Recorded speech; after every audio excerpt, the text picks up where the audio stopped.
Elle est partie. Et c'est peut-être la pire chose qui me soit arrivée.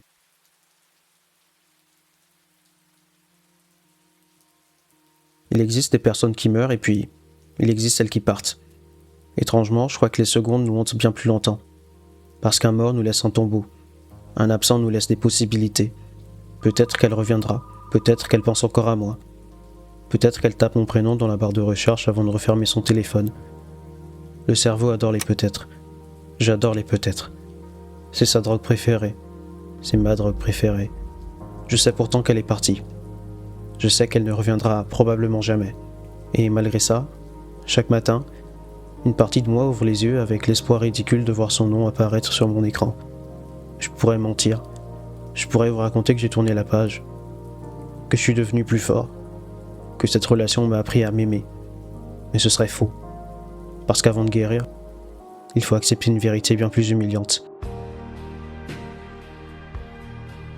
Le manque ne prouve pas l'amour. Le manque prouve seulement que notre cerveau déteste perdre ce qui lui procurait du plaisir. Et elle était devenue une addiction. Je savais qu'elle mentait, je savais qu'elle parlait à d'autres, je savais qu'elle disparaissait sans explication, je savais que quelque chose n'allait pas. Mais vous connaissez le plus grand pouvoir d'une personne qu'on aime? Elle peut vous faire douter de votre propre réalité. Chaque mensonge devenait une explication crédible, chaque excuse devenait une preuve de sa sincérité. Je n'étais plus amoureux, j'étais l'avocat de ses fautes. Je plaidais son innocence contre les preuves, contre mes amis, contre ma famille, contre mon instinct. Parce qu'accepter la vérité, c'était accepter que j'avais construit un futur avec quelqu'un qui ne vivait déjà plus dans le même présent que moi. Il y a quelque chose de profondément humiliant dans le fait d'être trompé. Ce n'est pas seulement la jalousie, c'est la comparaison. Qui était-il? Était-il plus beau, plus drôle, plus intelligent? L'aimait-elle davantage?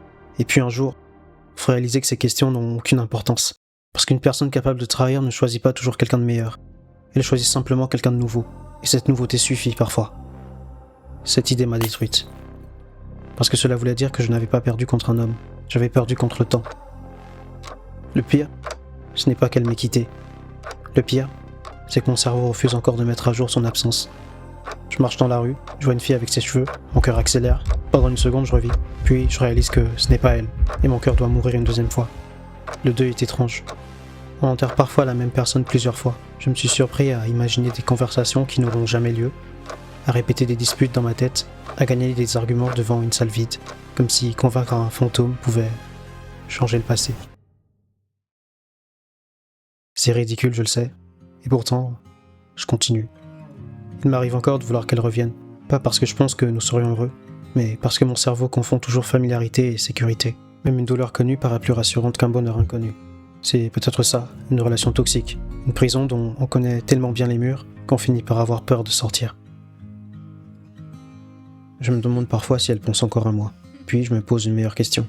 Pourquoi est-ce que j'espère encore qu'elle le fasse? Qu'est-ce que ça changerait? Si elle m'écrivait demain, est-ce que toutes les nuits passées à souffrir disparaîtraient? Est-ce que les mensonges cesseraient d'avoir existé? Est-ce que l'infidélité deviendrait soudainement romantique? Non. Alors pourquoi cette envie de son retour? Parce que l'obsession n'aime pas la logique. Elle préfère les scénarios impossibles. Je crois que je ne pleure plus vraiment son départ. Je pleure la personne que j'imaginais qu'elle était. Cette femme parfaite n'a jamais existé. Je l'ai écrite moi-même. J'ai pris quelques sourires, 2 ou 3 promesses, des regards, des souvenirs, et j'ai construit un personnage. Je suis tombé amoureux de mon propre roman, pendant qu'elle vivait simplement sa vie. Le plus difficile n'est pas d'accepter qu'elle ne m'aimait pas. Le plus difficile, c'est d'accepter que cela ne dit absolument rien de ma valeur. Nous voulons toujours transformer un abandon en verdict. Si elle est partie, c'est que je ne suffisais pas. Mais ce n'est pas forcément vrai. Parfois, les gens détruisent ce qu'ils aiment. Parfois, ils détruisent même ce qu'ils n'ont jamais vraiment essayé d'aimer. Et parfois, ils partent simplement parce qu'ils le peuvent. Sans grande raison, sans poésie, sans explication. La vie est terriblement moins romantique que notre imagination. Alors non, je ne l'attends plus. Enfin, je crois. Ou peut-être que si. Peut-être qu'une partie de moi attendra toujours. Pas elle, mais la sensation qu'elle me procurait. Cette intensité. Cette folie. Cette impression que chaque message pouvait changer une journée entière. C'était magnifique. Et c'était atroce. Aujourd'hui, je comprends enfin quelque chose. L'amour ne devrait jamais nous obliger à devenir quelqu'un que nous ne connaissons pas. L'amour ne devrait jamais nous obliger à devenir quelqu'un que nous ne reconnaissons plus. à espionner, à supplier, à négocier, à attendre, à souffrir en silence. Si c'est le prix à payer, alors ce n'est peut-être plus de l'amour. C'est une dépendance déguisée en romance. Et les dépendances ont toutes le même point commun. Elles nous promettent le paradis, pendant qu'elles nous vident lentement mais sûrement de l'intérieur. Elle est partie. Elle ne reviendra sans doute jamais. Et peut-être que c'est précisément ce qui me sauvera. Même si une partie de moi déteste encore cette fin. Et c'est sûrement cette partie que j'apprends enfin à laisser partir. Elle est partie. Et c'est peut-être la meilleure chose qui me soit arrivée. En fin de compte, elle ne pouvait pas m'aimer. Je suis en paix avec cette idée maintenant.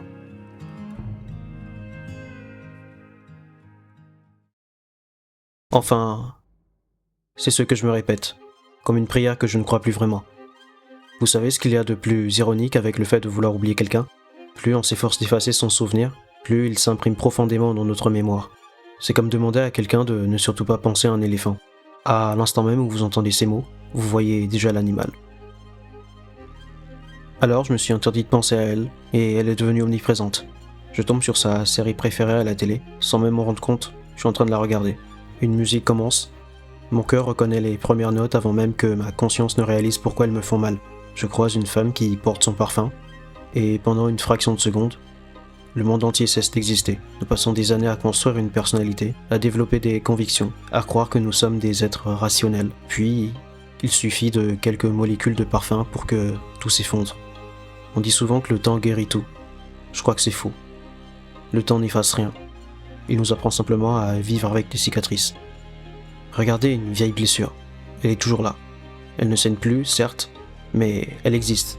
Et certains jours, quand la météo change, elle recommence à faire mal. Les souvenirs sont exactement comme ça. Ils attendent, en silence, le bon moment pour revenir. J'ai longtemps cru que le véritable courage consistait à la supprimer de partout.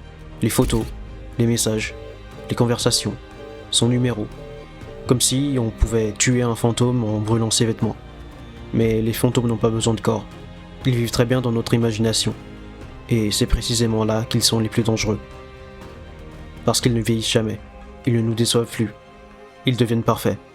Ils sourient toujours. Ils disent exactement ce que l'on aurait aimé entendre. Ils deviennent une version d'eux-mêmes qui n'a jamais existé. Et nous finissons par être jaloux d'un souvenir. J'envie parfois l'homme que j'étais avant de la connaître. Pas parce qu'il était plus heureux, mais parce qu'il ignorait encore qu'une seule personne pouvait occuper autant d'espace dans son esprit. Il dormait mieux, il riait plus facilement. Il ne regardait pas son téléphone toutes les 3 minutes. On pense toujours que l'amour nous ajoute quelque chose, mais certaines histoires nous enlèvent davantage qu'elles ne nous donnent. Elles nous volent notre tranquillité, notre confiance, notre silence, même après leur disparition. Alors, non, je ne veux plus qu'elles reviennent. Je veux simplement redevenir celui qui n'attendait personne, celui pour qui un téléphone n'était qu'un objet, et non une machine à fabriquer de faux espoirs. Parce que je crois que c'est ça, le véritable deuil. Ce n'est pas oublier quelqu'un, c'est cesser de vivre dans l'attente d'une notification qui ne viendra jamais. Et peut-être que ce soir, pour la première fois, je vais poser mon téléphone. Non pas parce que j'ai cessé de l'aimer, mais parce que j'ai enfin compris une chose. Si quelqu'un veut vraiment revenir dans votre vie, il n'a jamais eu besoin que vous passiez des nuits entières à attendre. Il lui suffisait de revenir. Et elle ne l'a jamais fait. Et si un jour elle revenait, je crois que je ne lui demanderai même plus pourquoi elle est partie. Je lui demanderai pourquoi je me suis cru obligé de mourir à petit feu pour quelqu'un qui respirait très bien sans moi. Le pire dans cette histoire, ce n'est pas qu'elle ne m'ait jamais aimé. C'est qu'à force de vouloir être aimé d'elle, j'avais complètement oublié comment m'aimer moi-même. Elle est partie. Elle ne reviendra probablement jamais. Et c'est peut-être la chose la plus normale qui me soit arrivée.